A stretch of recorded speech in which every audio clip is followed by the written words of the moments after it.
We hear all the time about the importance of setting goals and targets, and it can certainly be a productive and motivating thing to do. However, there is one key, super important, super essential step that often gets missed, and it's a trap we can all so easily fall into. Now, before I reveal all, I'll give you an example and then you can play along, see if you can work out what I'm talking about. So let's say Bob sets a goal to lose 5 kilos. He writes it up, sticks it on his fridge, does some visualizations of himself being 5K lighter, and all the rest of the steps in goal setting. He even puts a time frame on it to make it a SMART goal, of course. And then what? Is Bob just going to lose those 5 kilos in that time? No, of course he's not. So, have you guessed it? What's missing? Yep, it's the steps and actions that are needed to achieve those goals. It's knowing what those steps are, what they need to do to complete them, and then precisely how and when they're going to do it. So Bob needs to figure out what foods or drinks he needs to take out of his diet and replace them with what he should eat or drink instead, and how much of them, probably even at what points of the day.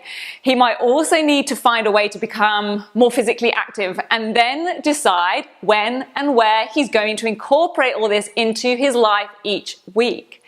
So, back to your teen. It's exactly the same for students, their study and their grades.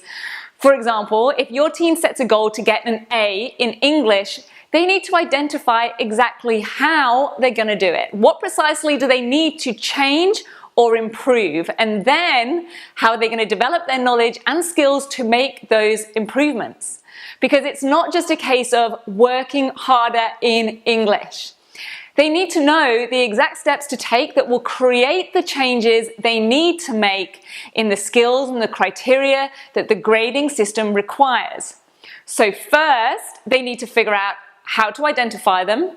How can they find out what they need to specifically improve? That's kind of like link 1 in bridging that gap between the goal and achieving it. Now this might be talking to their teacher or going through perhaps their previous comments and feedback on assessments. Now let's say they realize that they need to focus on giving more detailed analyses. Great. Well, now they need to figure out, link 2, how to do that.